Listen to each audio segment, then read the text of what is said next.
Girivardhari Jasodanandana Brajajanaranjana Brajajanaran Jasodanandana Brajajanaranjana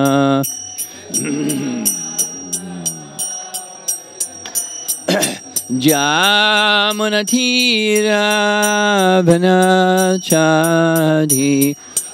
Tira Vanacha Jamunatira Vanachadi Munatira Vanacha Jaya Radha Madhava Kunja Bihari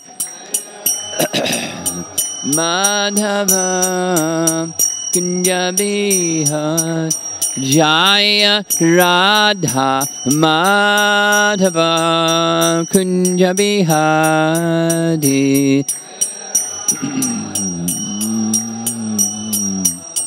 Kunja Bihari Gopijana Balabha Girivardhari Gopijana Balabha Girivardhari Gopijana Balabha Girivardhari Gopijana Balabha Girivardhari Jasodanandana Brajajanaranjana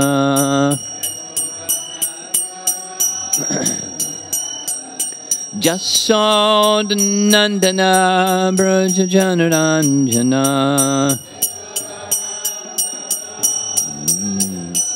Jamunatira Vanachadi Jamunatira Vanachadi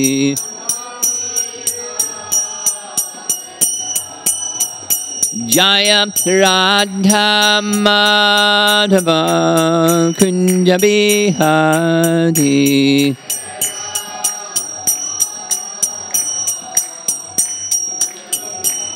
Jaya Radha Madhava Kunja Bihari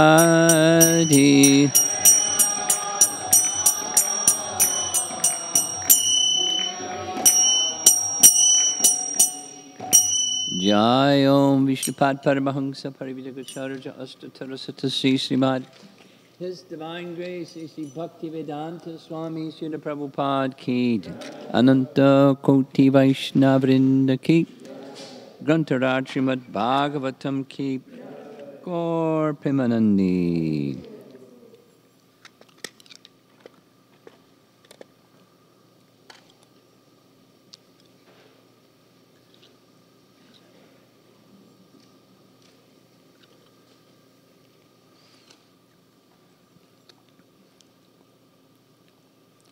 This morning we'll be continuing where we left off yesterday evening,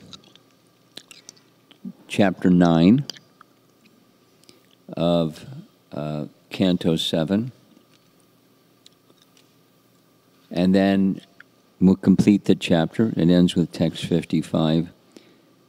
And then we'll go on to the first 10 verses of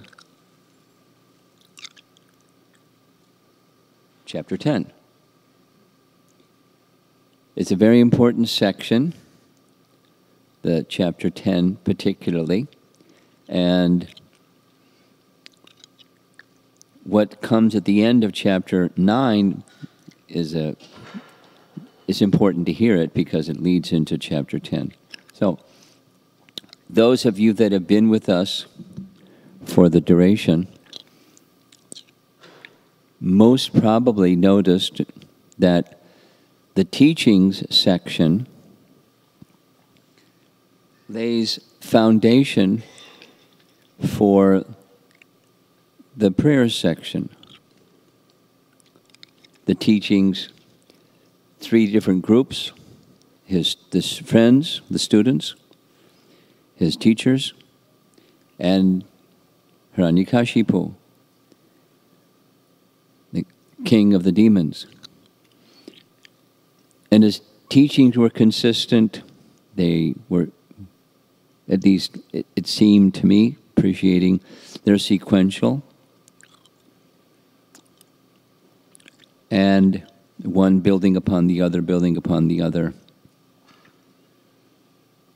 Very foundational teachings for understanding bhakti, how to go from dark places to pure devotional service. Those were in the teachings, and then in the prayers, similarly, a number of points, without reviewing those number of points, very important points of how to do the same thing. The audience was different. In the case of his friends, it was peers. In the case of, but he was taking the role like a teacher or guru to his friends. Having heard from Narada, he's repeating what Narada said and inviting them to have proper regard for the message of Narada Muni, the message of pure devotional service. The teacher is different, his father different. Now it's the Supreme Lord, the worshipable object of his devotion. The message doesn't change, the mode of speaking becomes appropriate for who he's speaking to.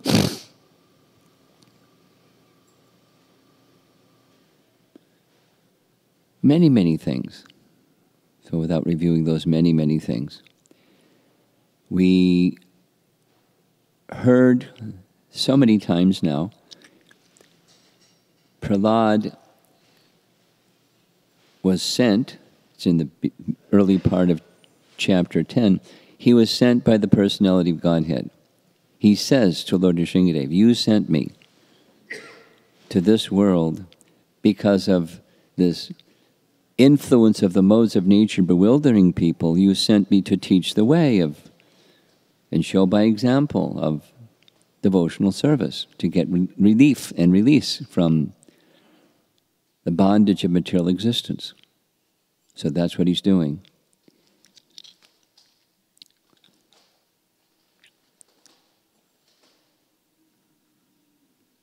There are different options out there, people that don't know about devotional service, or they prefer something other than devotional service. Out in the spiritual marketplace, there's other things. And so he's going to address some of that just coming up this morning.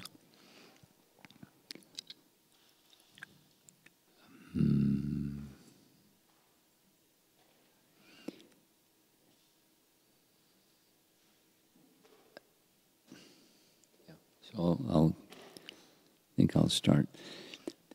Listen with the purpose in mind that the personality of Godhead, Lord Vishnu, wants people of this world, that's us included, to understand the way of pure devotional service. It's Kali Yuga. When Prahlada appeared, it was Satya Yuga, and things have gotten deteriorated, even in the course of my short lifetime. And any one of us says the same thing. And generation after generation, it's the same thing. Wow, it's really getting dark. And it gets darker and darker. So, but the principles that are spoken about, even in Satya Yuga, they don't change. And the means of deliverance doesn't change. So here, with that mindset or lens, hearing capacity, this is meant for us to become relieved of material existence, the pangs of material existence.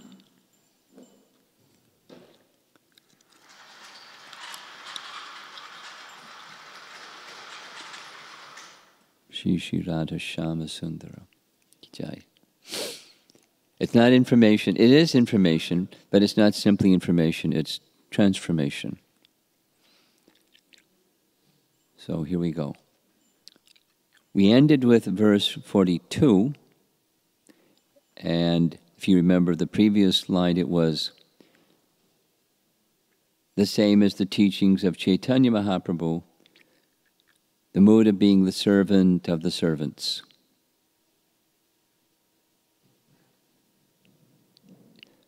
Because the personality of Godhead, Lord Vishnu, is Bhaktavatsala. He's very kind and affectionate to his devotees, so if you become dear to the devotee, you become dear to the Lord.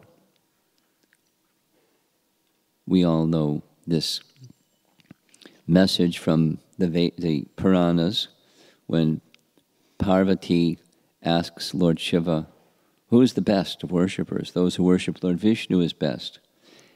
And even better than the best is those who are servants of the devotees who worship Lord Vishnu. They're the best.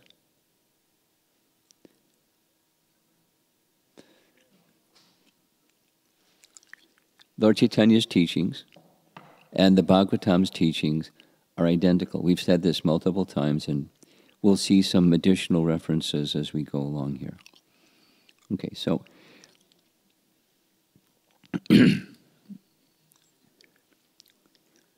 some emphasis here because he's teaching about bhakti, Prahlada, and when teaching about something, you compare to other somethings. I learned this from Bhujan in his Art of Teaching class. It's a technique of teaching called compare and contrast. In case you're not a teacher, it's a method of teaching. You want to say what something is. So to help someone understand what that something is, you say, here's some other things that may look to be the same, but they're different in the following ways, and there's these special features over here. Compare and contrast. It's to get discernment or discrimination between one thing and another thing. Otherwise, it's a blur. So it's a teaching technique, and he's doing that in this section. I didn't include the Sanskrit, but here's a section. Twadvirya Gayana Mahamrita Magnachittaha. I included this because Prabhupada liked to quote it. Twadvirya Gavana Mahamrita Magnachitta. Wherever I stay, I'm fully absorbed in thoughts of your glories and activities. Chitta, consciousness. Magna chitta. So, fully absorbed in Mahamrita, your glories and activities. I don't need anything. I'm not in a difficulty in this dark place because I just think of you. And when I think of you, there's shelter because that connection is there. This position of safety is there, even in this dark place. So I don't require anything. Even when there's great danger, he refers to this later in this section. He was saved in so many ways, pushed off a cliff, and Lord Vishnu caught him. I like this. One of our Acharya's comments, Vishwanath Chakravarti Thakur comments, when he was pushed off a cliff, Lord Vishnu didn't show himself right away. He wanted to see, what's he going to do? Is he going to scream? Is he going to cry? Or is he going to think of me? And it is said, he didn't scream, he didn't cry. He knew the Supreme Lord would protect him. And the Supreme Lord showed himself at the last moment and caught him. Now, why did he do that? Why did he risk getting Prahlad scared? He wanted to show, and we'll hear as we go along, he wanted to show the way of pure devotional service. Prahlada is such a personality. Completely fearless, completely fixed, in transcendence, even in great danger. And it's one of the 9 processes of devotional service. Just think of him, manmana. Of course, he was doing many other things besides manmana. He wasn't off in the forest doing meditation. Then, in contrast, this is the compare and contrast, there are those that don't take shelter of the Supreme Lord, and as a result, they're very involved with material nature, completely controlled by the 3 modes of material nature. So Prahlad continues, my concern is only for the fools and rascals, strong language, who are making elaborate plans for material happiness and maintaining their families, societies, and countries. I am simply concerned with love for them. There was a little discussion with a newer member the other day. Prabhupada, why does he use this fools and rascals language? It's like, can't he say something softer? Like, confused or misguided or weak in their intelligence or something that's a little rascals. So I made reference to this. Here's Prahlad saying he has love for these persons. He's not condemning the persons. He has love for the persons. But the behavior is very foolish. And mudha, it has stronger language, ass, or rascal, or foolish. We'll hear it again, but please understand when he speaks like this, it's not judging and condemning the individuals of this world. He's feeling love for them, but the behavior, the choices they're making, it's really bad. We've heard so many, what the consequences of those choices they're making for them and for the world around them. So in the world, it's a world of darkness. And I am simply concerned with love for them. In this same verse, there's this nice Maya Sukhaya. Those that have heard Prabhupada's recorded lectures, this is the verse where that comes from. Maya means illusion, and Sukha means happiness. So he would say the Maya Sukhaya civilization, where the civilization that's chasing after illusory happiness, Maya Sukhaya, striving to make this unnatural habitat our personal home, forgetting one's real self in finding comfort in this world is the most dangerous way of life. This is Prabhupada's purport. Maya Sukhaya Bharam.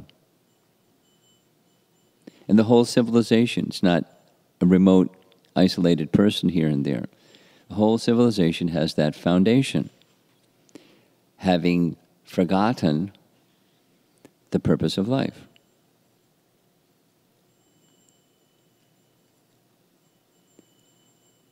Throughout the entire world, everyone is making big, big plans to adjust the miseries of the material world. And this is true at present, in the past, and in the future. Nonetheless, although they make elaborate political, social, and cultural plans, they have all been described herein as vimudha, fools.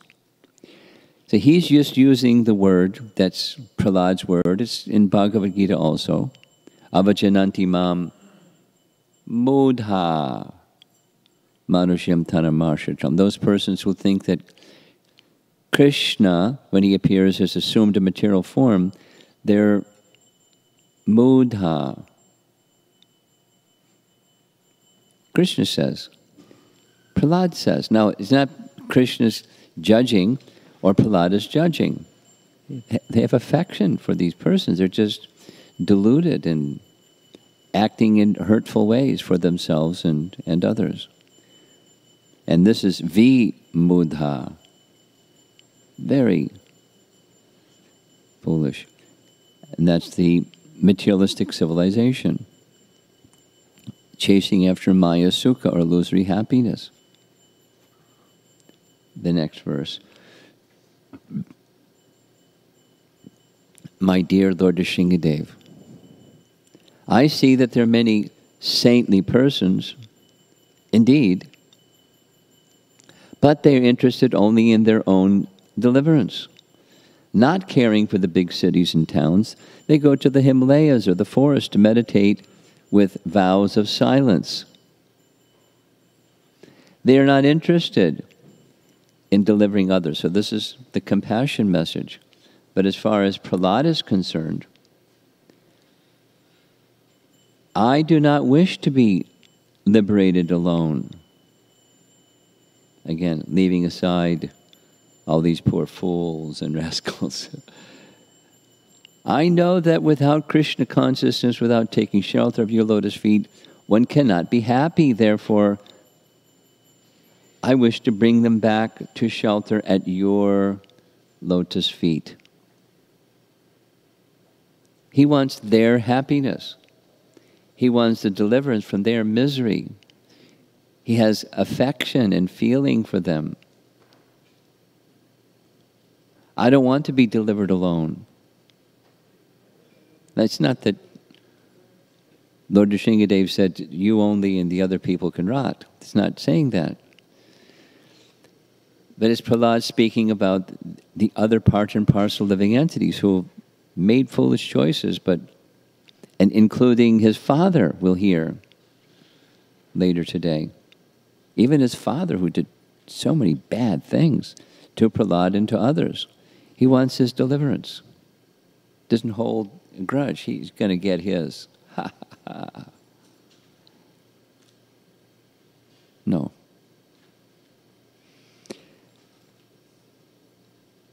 One of the presentations I make at universities is on the topic of compassion.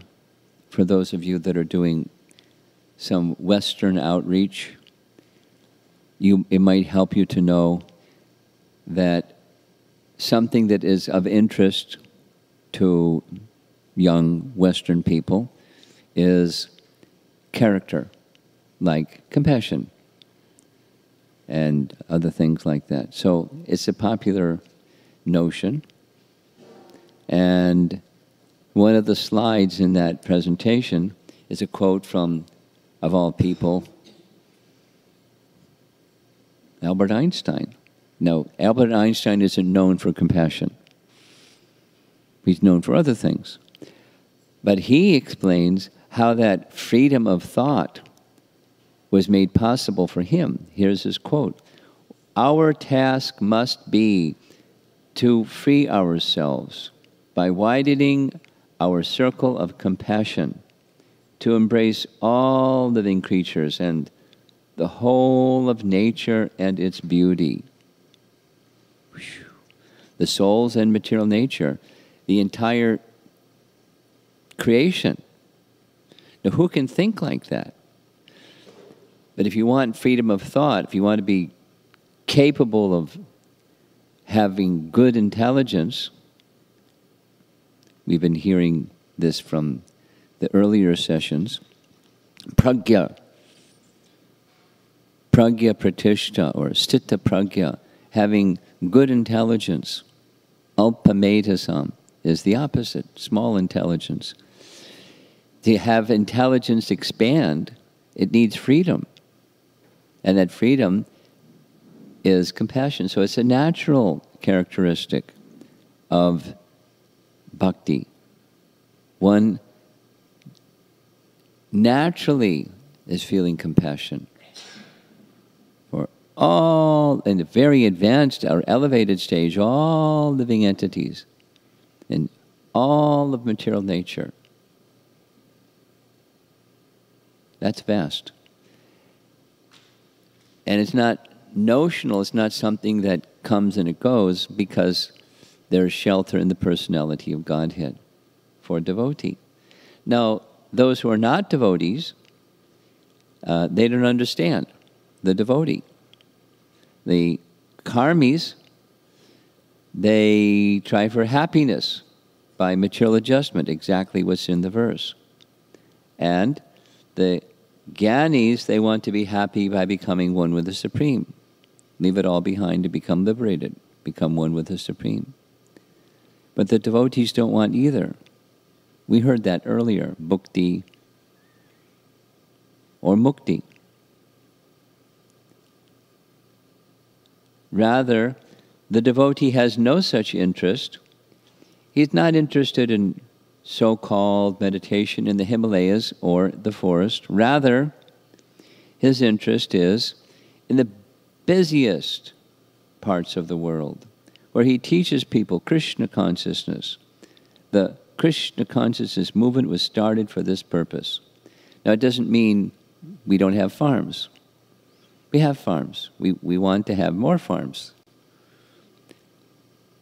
The purpose is part of the mission of showing by example. Here's how to live simply. Here's our teachings. We're in the city doing something, living in lifestyle that's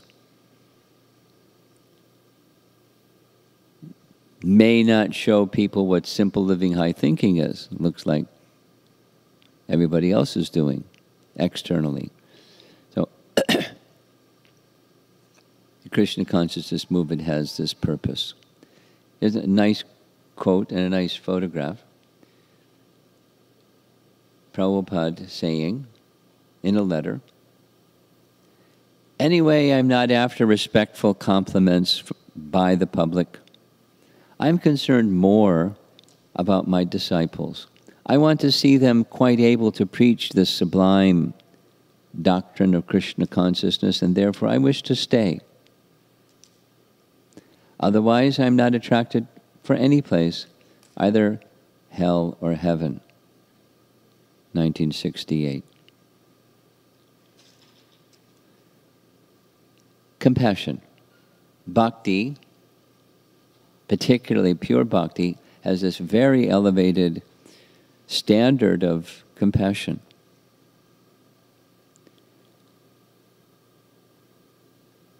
Then we heard this little bit, this compare-contrast thing of adanta gobir vishatam tamishram punak punascharvata charvananam.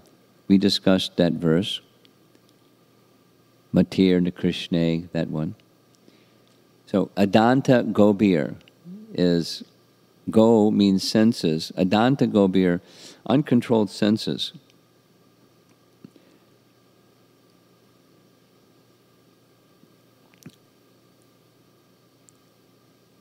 In order to be effective at anything, to be good in school, to be good in your career, to be good in family life, to be good in anything, to be good, to be effective, you have to control the senses. And it starts with controlling the mind and then control the senses. So he discusses this effective sense control, and it has a goal or purpose. The purpose of human life, attaining release from material existence. And he points to bhakti once again. It's a bhakti message.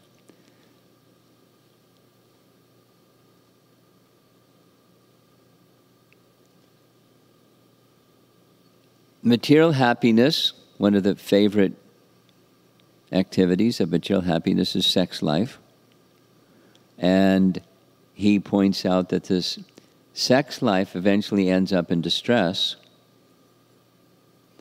And those who are misers, they don't acknowledge the distress. They continue again and again pursuing material happiness through sense enjoyment.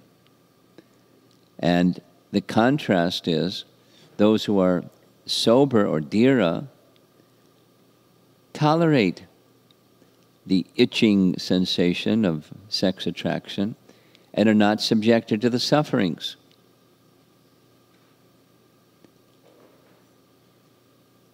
Often Prabhupada would speak, so here's a little image. It's when you scratch something that itches, it doesn't make the irritation go away. It aggravates the cause of the itch.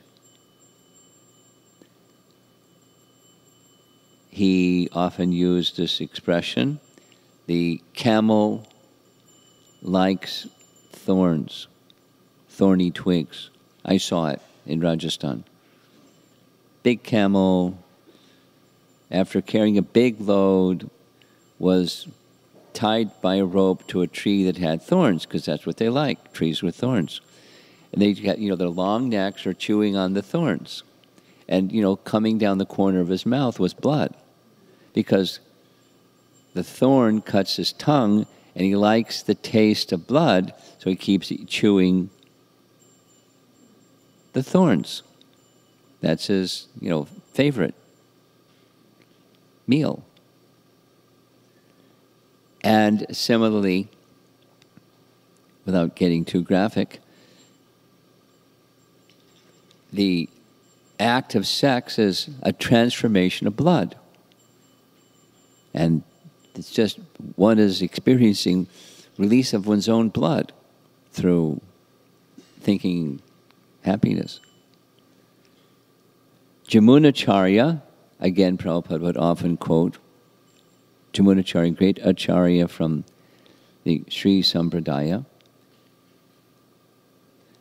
Since I have been engaged in the transcendental loving service of Krishna, realizing ever new pleasure in him, whenever I think of sex pleasure, I spit at the thought, and my lips curl with distaste. Jamunacharya, before he became an acharya, was involved as a king with queens, or at least a queen, and indulging in sex life and in family life. And so then when he became an acharya, thought of those previous activities would come to his mind, and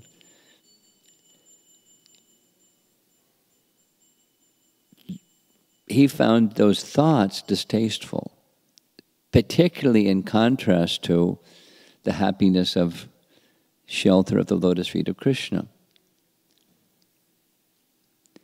O Supreme Personality of Godhead, now this is another compare-contrast. There are 10 prescribed methods on the path of liberation. He details, I didn't include it, it's a long list, 10 things.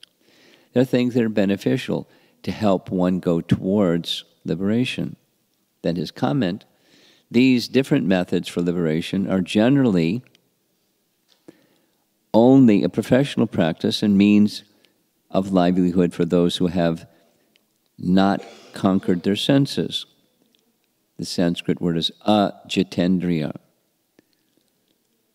Ajitendriya.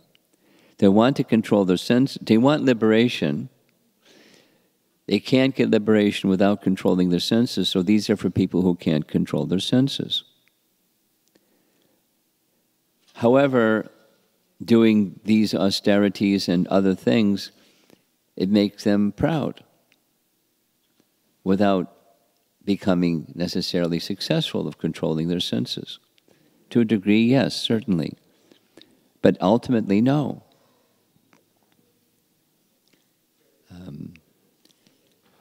This is an image on the left as someone doing meditation upon a candle.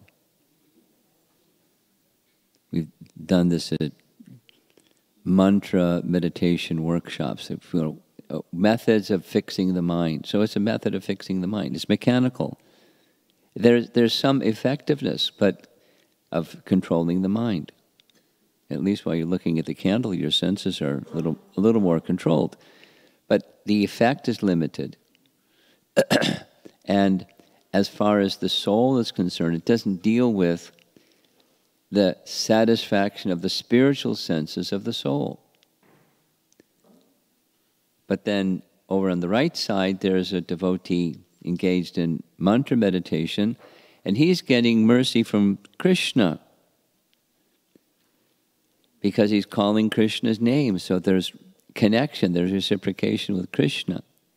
And Krishna is unlimited, so the benefit is, in principle, unlimited.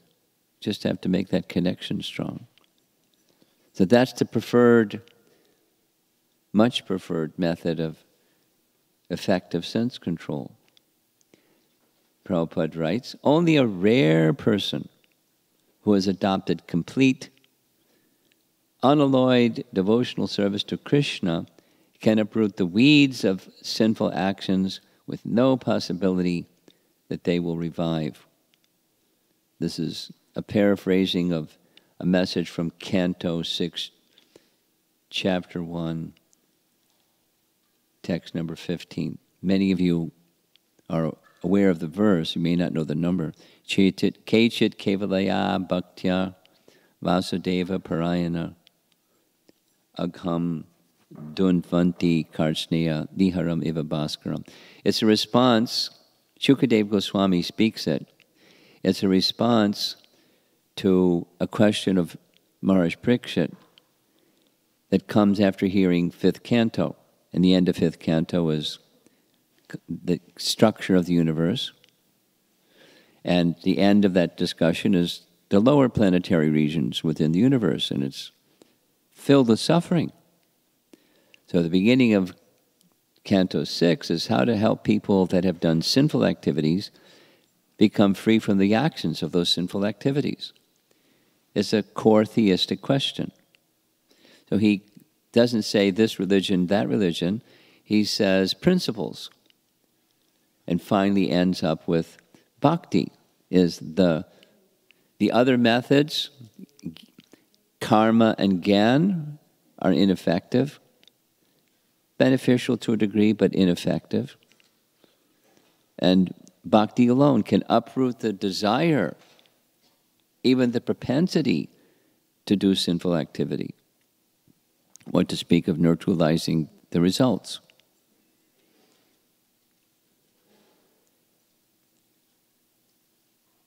Kevalaya bhaktya, that's the verse, 6:115. You note takers might want to look at verse up, it's a nice one. If one simply engages in devotional service to the Lord, all 10 methods of liberation are automatically observed. Just like if you're on the top rung of a ladder, it's the benefit to be derived by all the lower rungs is already there. You don't have to do all those things if you're on the top rung. Prahlada proposal that the process of bhakti should be recommended even for the ajatendriya, those who cannot conquer the senses. But the devotees, by the very nature of bhakti, the senses become controlled. They're for the purpose of pleasing Krishna. Tat partvena nirmalam.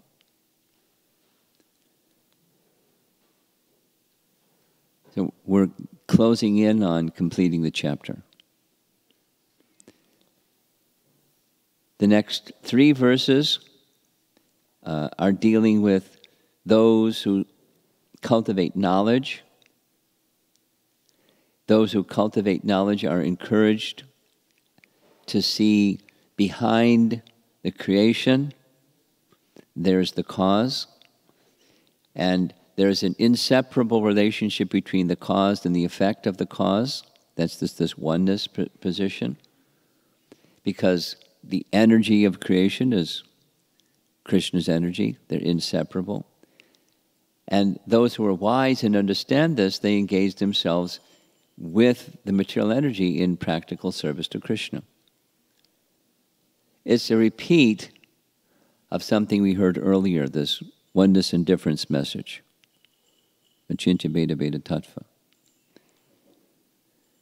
Within the objects, the effects that create the cosmic manifestation, the cause is there. Same message as we heard before. Within the seed is the tree.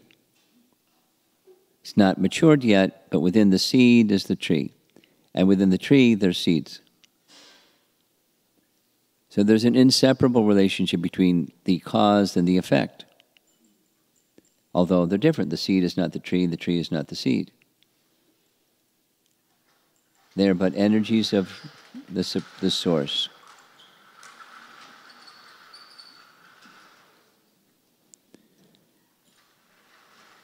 And this is the last verse where Prahlada is, in this chapter, where Prahlada is offering prayers.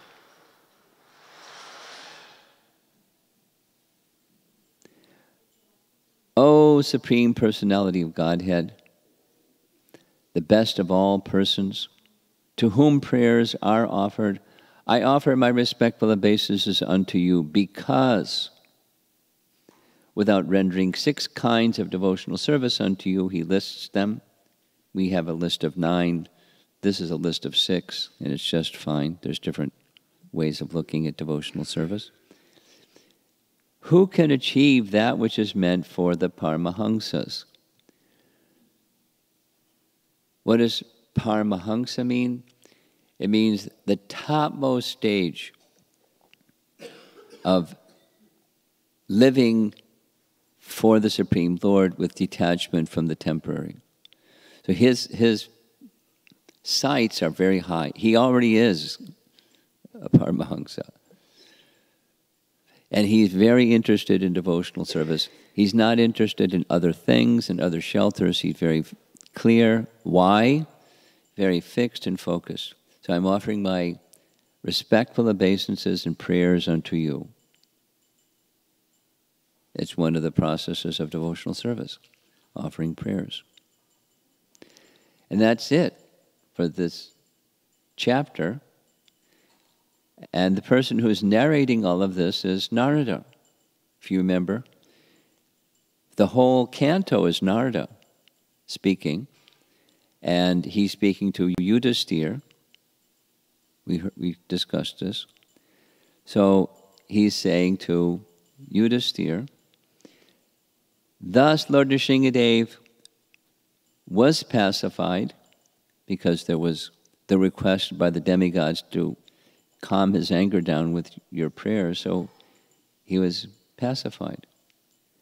And the position from which he offered the prayers was a fully transcendental position, in part because that's his quality, but when the Lord placed his hand upon his head, he became ecstatic and filled with Brahma again, transcendental knowledge, and that was the position from which he was speaking. So the Lord gave up his anger. Actually, it was long ago. And being very kind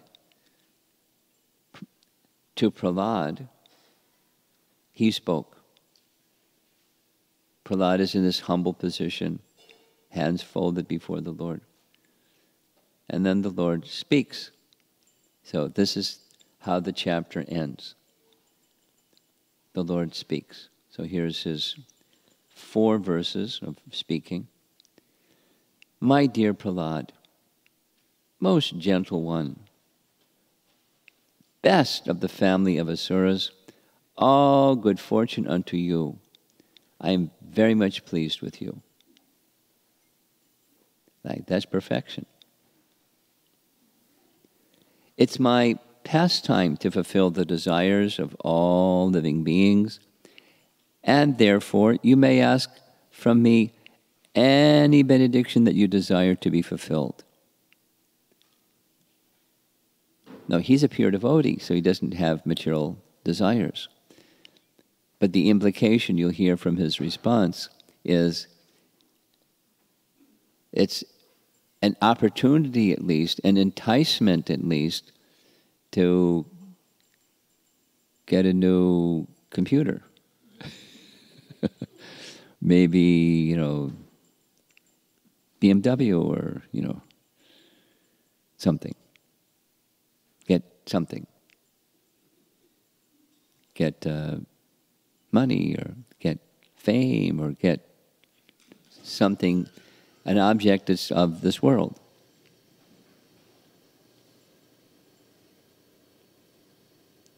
If those desires were in his heart, maybe it's like the desire tree example, the kalpavriksha example. Be careful when you find a kalpavriksha tree, what's in your heart, because it's going to happen. My dear Prahlad, so here's a benediction we didn't even ask for. May you live a long time. One cannot appreciate or understand me without pleasing me, which he said in the previous verse he's already done. But one who has seen or pleased me has nothing more for which to lament, for his own satisfaction.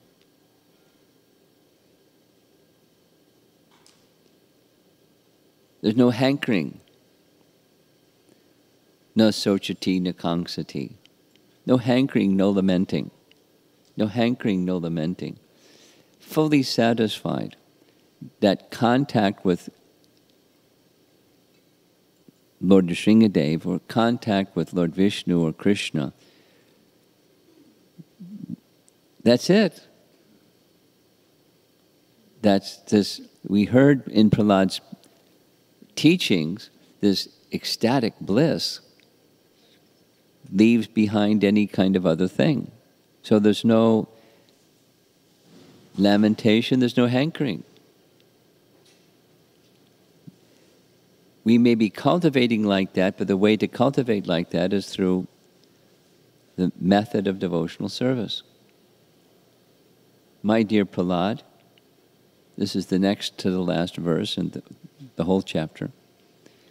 You are very fortunate.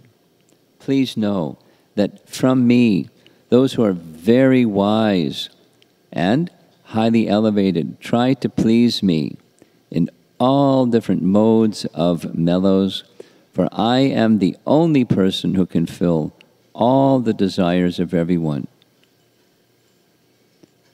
That's Lord Nrsimha-deva's words to Prahlada. Then Narada concludes the chapter. Prahlad Maharaj was the best person in the family of Asuras, who always aspired for material happiness. Nonetheless, although allured by the Supreme Personality of Godhead, who offered him all benedictions for material happiness, I didn't specify material happiness, but that's on the menu list. Because of his unalloyed Krishna consciousness, he did not want to take any material benefit for sense gratification. And that's the end of the chapter. So what I'm going to do next is we're going to go to the first 10 verses of chapter 10. And I'm not going to, we'll go revisit them after breakfast because they're very powerful, very important. But we'll hear them and make a few comments. One other point. This message in this slide is the same as Chaitanya Mahaprabhu's message. Natanam, najanam, nasundarim, etc. I don't want something material. What do you want? Causeless devotional service. The translation Prabhupada presents service to the servant of your servant. Same causeless devotional service, without any birth after birth, without wanting liberation, without wanting anything temporary, just devotional service. Same message. Lord Chaitanya's teachings and Srimad Bhagavatam's teachings are the same. And since Srimad Bhagavatam's teachings are the best, according to the Vedas themselves, that makes Lord Chaitanya's teachings the best. Very logical. Okay, so I'm going to now go to chapter 10.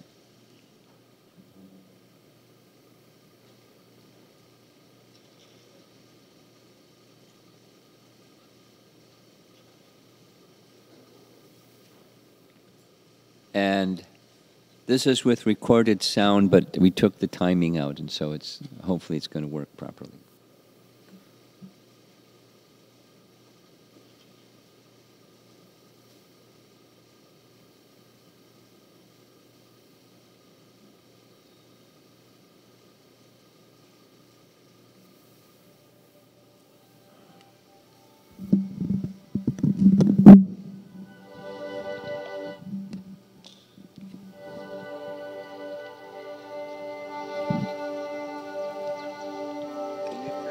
The saint Narad Muni continued. Although Prahlad Maharaj was only a boy, when he heard the benedictions offered by Lord Nrsimha-deva, he considered them impediments on the path of devotional service. Thus, he smiled very mildly and spoke as follows.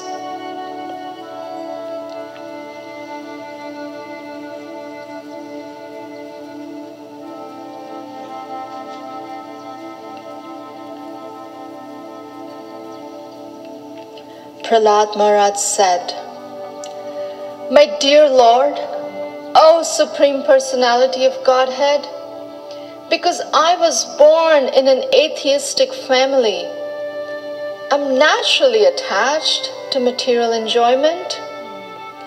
Therefore, kindly do not tempt me with these illusions.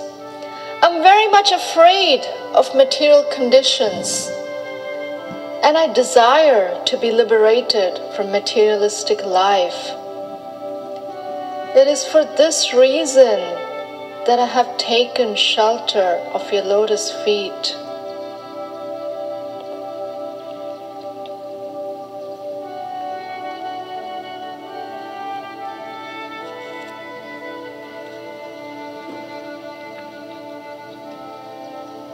"Oh, my worshipable Lord, because the seed of lusty desires, which is the root cause of material existence, is within the core of everyone's heart, you have sent me to this material world to exhibit the symptoms of a pure devotee."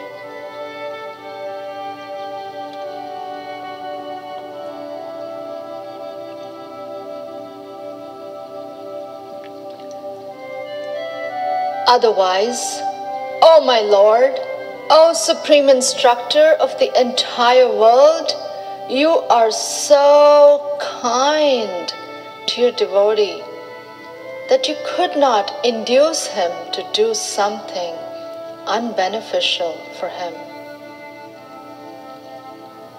On the other hand, one who desires some material benefit in exchange for devotional service cannot be your pure devotee. Indeed, he is no better than a merchant who wants profit in exchange for service."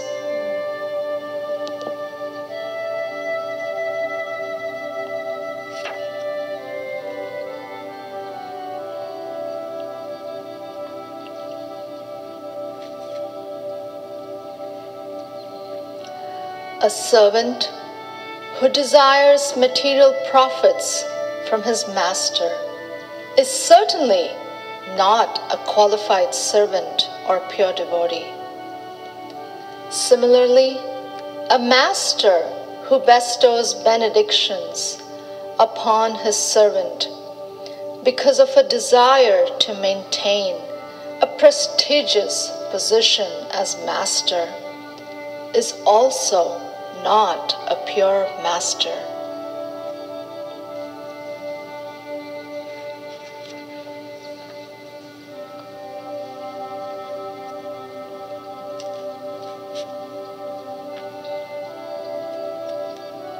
Oh, my Lord, I am your unmotivated servant, and you are my eternal master. There is no need of our being anything other than master and servant. You are naturally my master, and I am naturally your servant. We have no other relationship.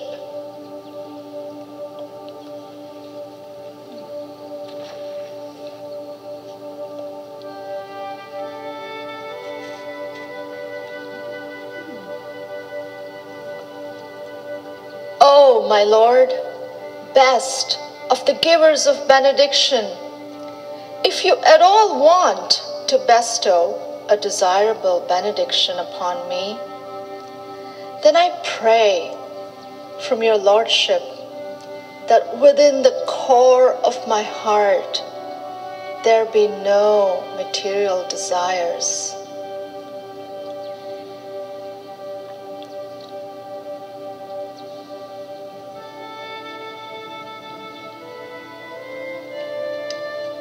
Oh, my Lord, because of lusty desires from the very beginning of one's birth, the functions of one's senses, mind, life, body, religion, patience, intelligence, shyness, opulence, strength, memory, and truthfulness are vanquished.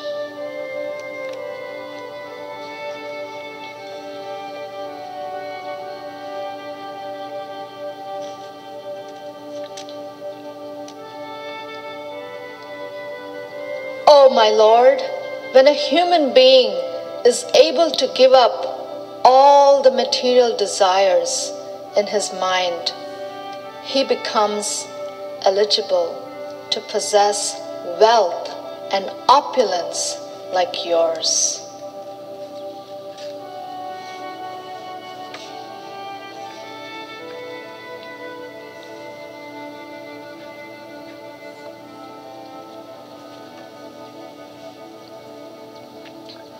Oh, my Lord, full of six opulences, O Supreme Person, O Supreme Soul, killer of all miseries, O Supreme Person in the form of a wonderful lion and man, let me offer my respectful obeisances unto you.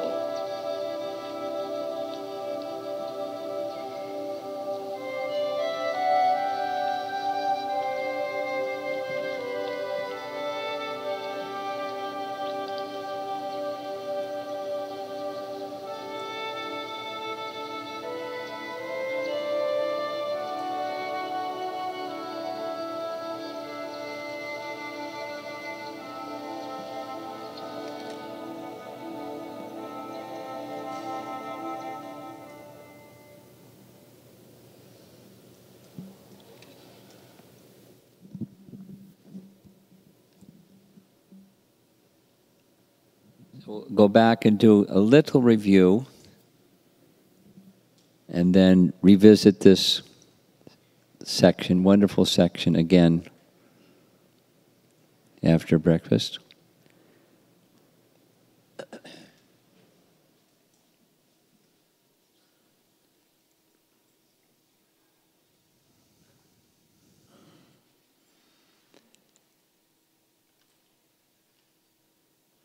Prahlada saw the exchange that he just had with Lord Nrsimha-deva as a test. Here's a little Prabhupada explanation. Not specifically in relation to this, but when someone is trying to become Krishna's devotee, and they pray to Krishna and engage in service to Krishna with the aspiration to become situated like that, fixed in devotional service, Prabhupada said, Krishna will examine the devotee. Oh? You want to become my devotee? What about a little sense enjoyment? And then the devotee says, Prabhupada went like this, no, I only want you. You only want me. What about a little difficulty? And the devotee says, whatever you wish to give me, I accept. I simply want you. Oh, he really wants me. Then I'll give myself to him. Now, there's certainly a willingness. It's not unwillingness. At the same time, there's no fallibility of Yayam. We heard this from Queen Kunti's prayers. Maya avaranika. The curtain of Maya covers our vision of Krishna because we want Maya. We want the kingdom of God without God. We want our cake and eat it too. We want a relationship with Krishna with sense gratification. We want the mix. That's in the neophyte stage. It's not, bad or embarrassing. It's just, that's our condition. It's the stage of where we are. So Krishna will examine, or Krishna will give us an opportunity to have some objects of the senses and see how we'll engage with those objects of the senses. Maybe good education, maybe wealth, maybe beauty, maybe born in a good family, and then see what happens. When Krishna sees we can handle those situations, he can then freely give us more and freely give us more and freely give us more. Lord Chaitanya spoke like this about Rupa Goswami to Swarup Damodar. Yes, it's true. I gave him my full mercy. I saw him as a fit candidate to receive bhakti. And so I gave him my full mercy. And that's a big load of mercy. Even more merciful than Krishna. I gave him my full mercy. Now you please also instruct him in the ways of devotional service. Because Chaitanya Mahaprabhu wanted him, this qualified, now mercy-laden person, to expand and write books on the teachings of bhakti. So he did, Bhakti Rasamrita Sindhu. But it's the vessel was his heart, carrying all that mercy, and then following the instruction, write books, expand this knowledge, expand the teachings, and empowered him to realize everything because of his inclination to have nothing else but one shelter. So when Krishna gives us something, whatever that something is, and we show Krishna, not like cosmetic, but genuinely we show Krishna, I only want to engage in your service. This thing, this facility or resource or something or other is meant for Krishna's pleasure. It's meant for your pleasure. It can be a relationship, it can be wealth, it can be whatever it might be. I only want to use this in service to Krishna, engage with this in service to Krishna. It's all yours. It's for your pleasure. So that consciousness, it's for Krishna's pleasure, then one doesn't see something material as an impediment. But Prahlada is humble. He's thinking of himself vulnerable to becoming deluded. He's not. But he's thinking of himself like that. We discussed this. We're running out of time. We discussed this earlier. One of the very wonderful pastimes in Krishna's pastimes in this world was with Sudama Brahman. There's Sudama the florist also, two Sudamas, and cowherd boyfriend also named Sudama. But Sudama Brahman, his mentality, his spirit was, I don't want anything. Because if I get something, I'll become proud. And so he lived a life of abject poverty. It wasn't because he had to. You have to live in abject poverty or you're not a good devotee. It was just him in his mood of love for Krishna. He hardly ate anything. His body was just skin and bones. He only had one cloth. And there was no items, edibles in the house because he was so poor. And his wife, according to the commentary, his wife was like him. She wasn't, whining and complaining. Get out and get a job. What's wrong with you? But, the mentality was different.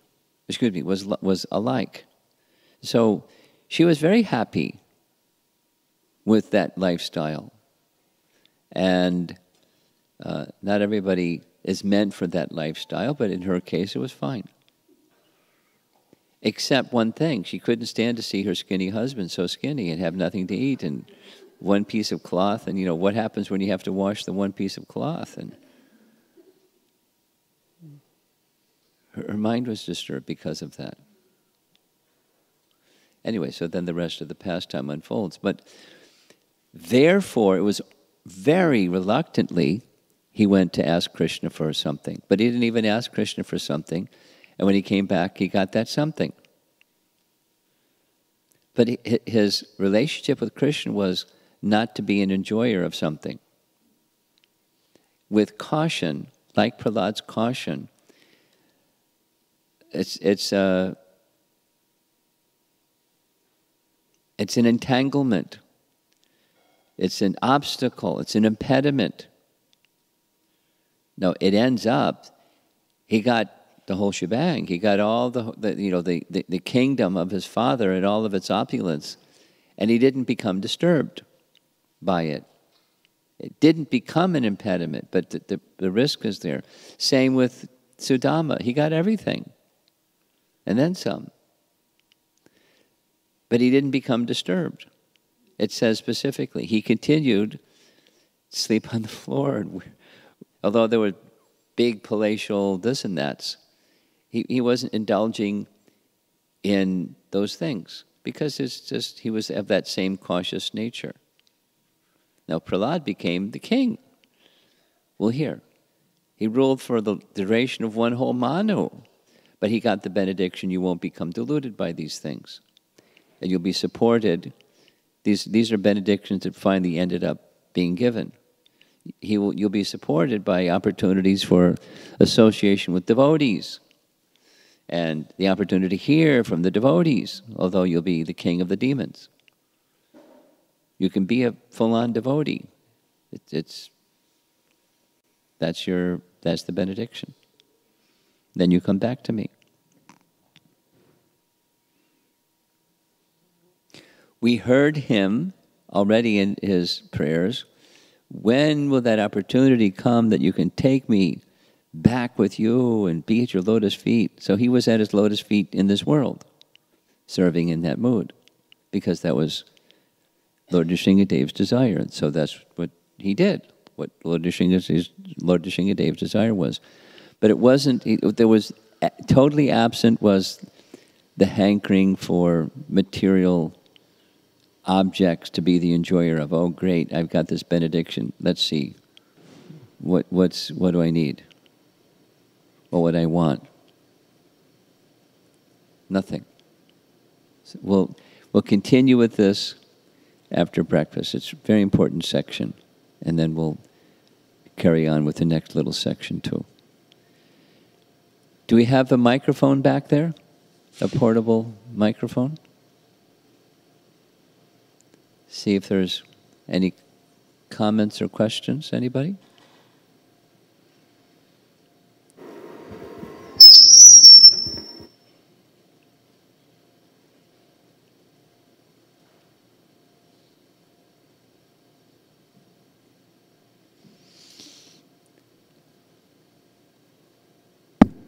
Okay.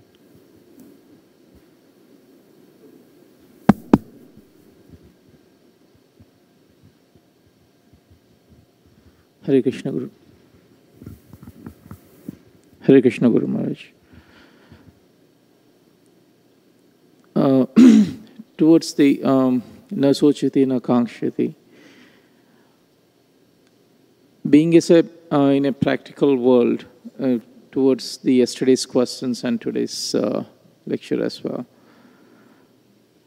as we progress in the devotional service, we are pulled in different directions.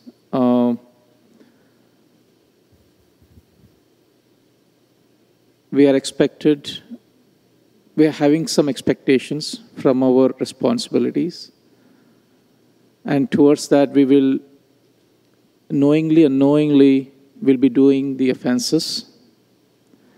But inside, the intention will be na sochati na kankshati again.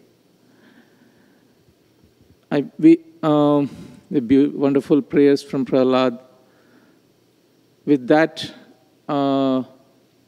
keeping in mind,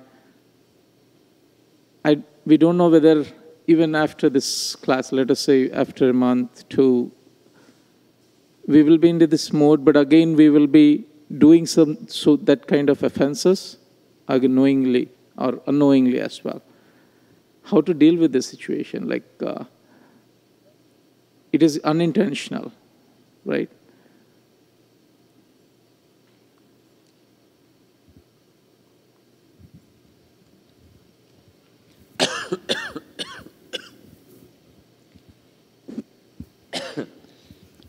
Could you explain the na sochati na kankshati connection with knowingly or unknowingly making offenses?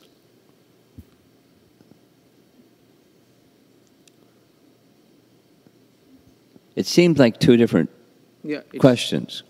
And is it two different questions? There are two different questions. Okay. Yeah.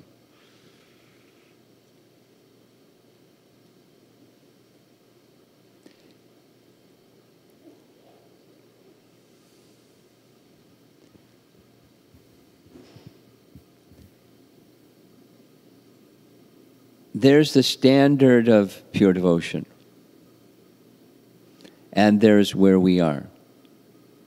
We're not at that standard. We have that goal as the standard of what our goal is. And then there's where we are.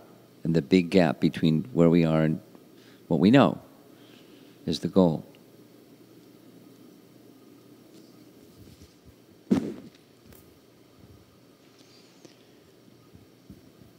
The Brahma Bhuta platform from which bhakti is performed is na sochati na kankshati.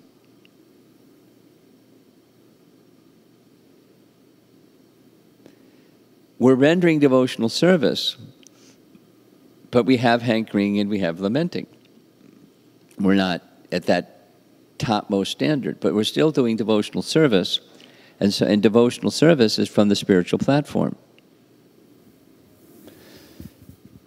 Therefore, chapter 29 of Canto 3, Devahuti asks, Bhakti is pure, got it. And we're involved with the modes of nature.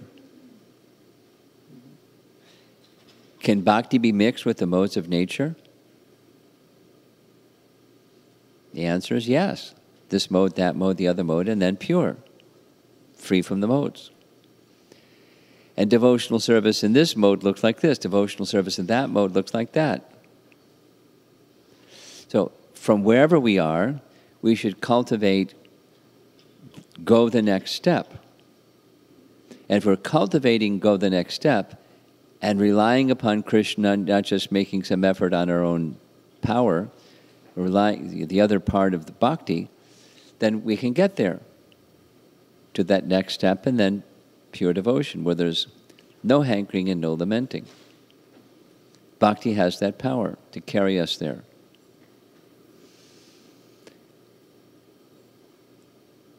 So we have to act according to the reality of our situation. Say it negatively. If we try to imitate or artificially live according to which is not our position, it's not sustainable.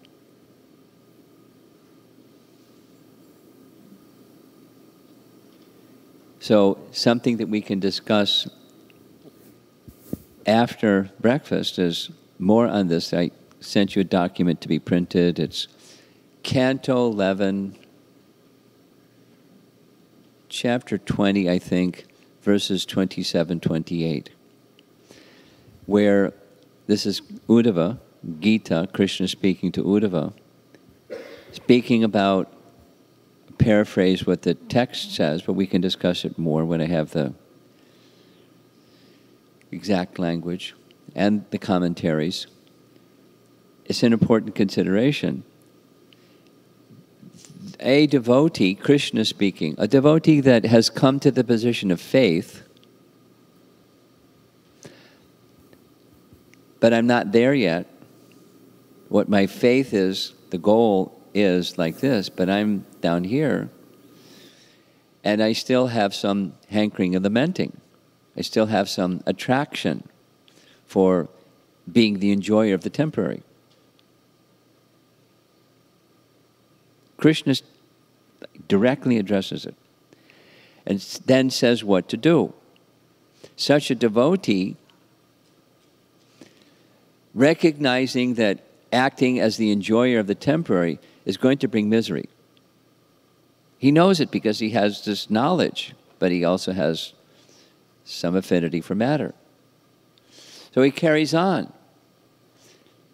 knowing his suffering will come, and suffering comes, sure enough, because the suffering is meant, that suffering is meant to help detach one from the mood of being the enjoyer of the temporary. That's the Krishna-given purpose behind it. But continues with faith, let me progress towards the goal. Faith with devotion to Krishna and the purity of bhakti.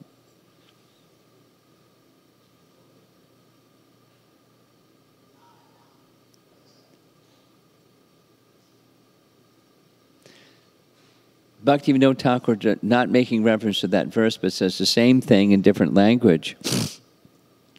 He describes the stages of elevation of consciousness, and then identifies that one can be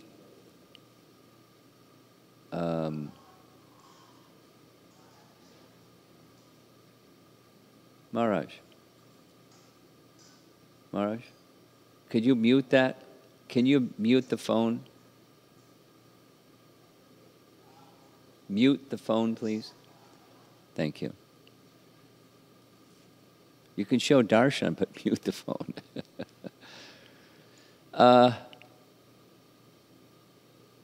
Where was I? Bhaktivinoda Thakur, yes. he describes the yoga ladder, and one can be identified according to one's position unless he's progressive. And if he's not progressive, then he's that's type of, in the yoga ladder. But every devotee, this is Bhaktivinoda Thakur's instruction, every devotee should recognize what their position is and be striving for the next position. Be progressive to move forward. And if one isn't progressive to move forward, one isn't going to move forward. But take shelter of the right principle of how to move forward, knowing what the structure is. Same, be honest with who you are, where you are, serve accordingly. Know that there's misery involved in attachment. It's not the temporary itself, it's attachment to the temporary in the enjoyer mood. And suffering comes, sure enough. But I want to become qualified to be on the next level, the next level, the next level.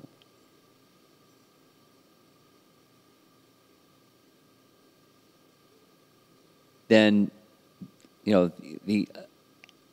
there's more on that, but we'll cover it after breakfast. Now, the offenses, knowingly, unknowingly, what to do about it.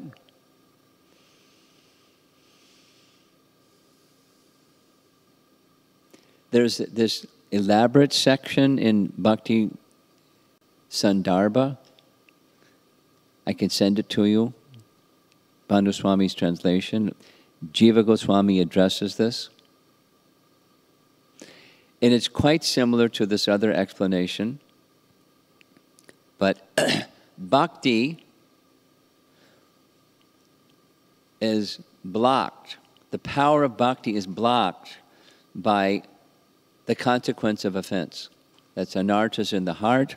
The anarthas in the heart are the result of offenses, and they block the power of bhakti. We don't get the full benefit of bhakti because of those unknowing or unknowing offenses. That's the circumstance, then what to do? We carry on with bhakti, striving to avoid the offenses. The metaphor that's used sometimes is the clouds block the power of the sun, but the sun is the source of the clouds. The sun shining on the oceans and lakes and rivers evaporates water and it forms the clouds. The sun is the cause of the clouds, and the sun can also dissipate the clouds.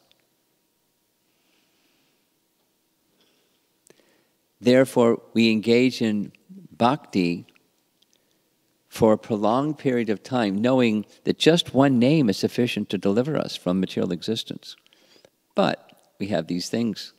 We're not getting the full power of the bhakti because of the offenses and the consequence of those offenses. And we continue doing more, knowingly or unknowingly, where the clouds are getting thicker. Now, some of them, because of bhakti, are being dissipated, but some of them are getting thicker because we're doing more. So we avoid the offenses and continue with bhakti prayerfully, like Prahlad's prayers. Please take from my heart, this is on the hankering, lamenting, any desire for material facility, for enjoyment purpose. Please free from my heart the tendency to be offensive. We make effort and we pray for mercy.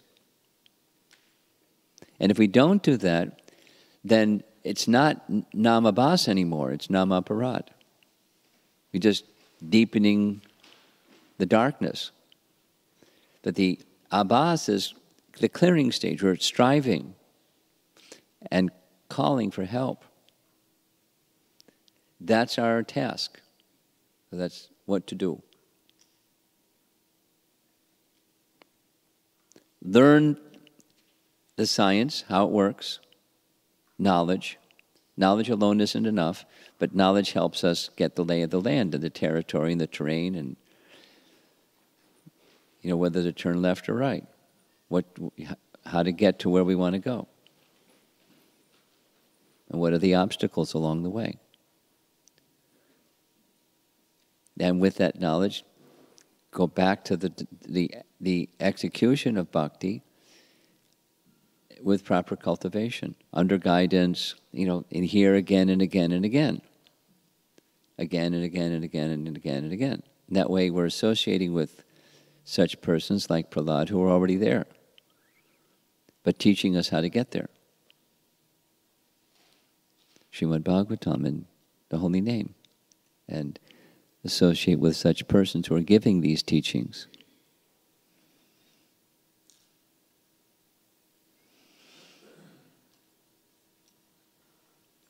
Okay, we're supposed to end at 9:15. I think I'm going to stop there. Unless somebody has a really short question. You have a short one? Okay. Microphone. Put your hand up. Maharaj, we see that even pure devotees like Prahlada Maharaj pray to the Lord to protect their devotional service from the material energy. And when I think of myself, who is constantly bombarded with so many distractions. Constantly bombarded, what you said? Yeah. How can I not feel discouraged or overwhelmed from all these distractions? Distractions. Yeah.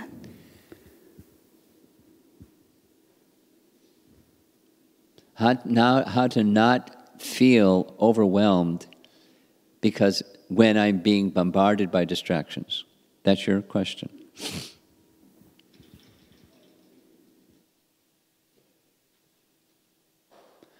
We're overwhelmed feeling arises when there's no shelter. When there's shelter, you turn to the shelter. And then it may be overwhelming, but you're not feeling overwhelmed because you have shelter.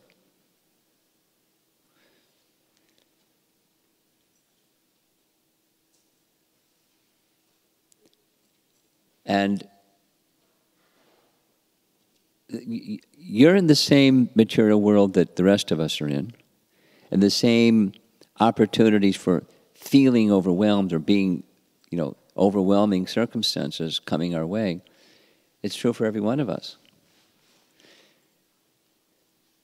So the wise person takes shelter. And take shelter includes many things, not just non-measurable things, measurable things. Direct the mind and senses towards pleasing Krishna. And I'm feeling overwhelmed, it's hard to... You strive anyway. And just by striving anyway, there's shelter, there's the impact of the spiritual energy acting in your life. You feel, wow. And if as you cultivate that, it becomes your life. And you slacken, then this overwhelming feeling comes. So don't slacken. Krishna's shelter is there. Each one of us has, each one of us that's less than pure in devotion has our thing that Maya knows what our weakness is. And she'll send our way stuff that's where our weakness is. Someone was sharing with me in the course of this seminar what their weakness is. Da-da-da-da-da-da. What do I do? It's a different expression, same question. And one of the answers that I gave her was, just like a child is feeling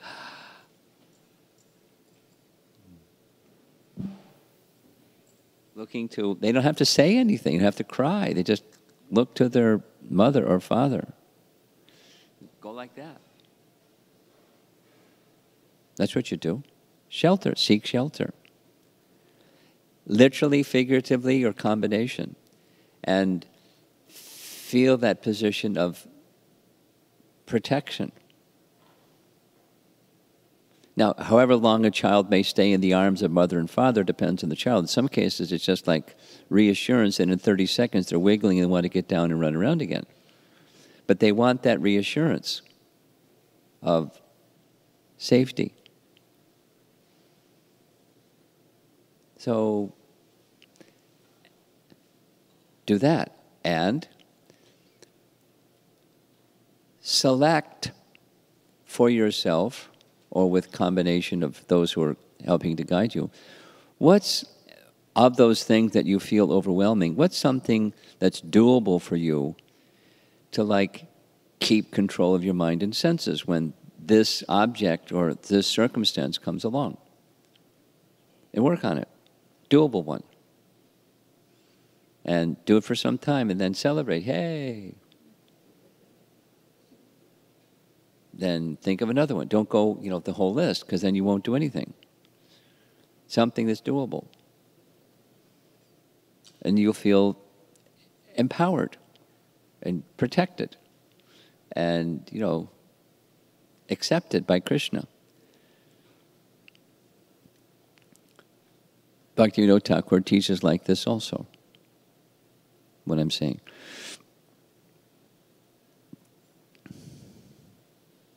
Because if you become successful in one thing, that success spills over into other things because it's empowerment. And that which is overwhelming in so many areas becomes diminished just by being successful in one area. The empowerment factor, the shelter and safety factor.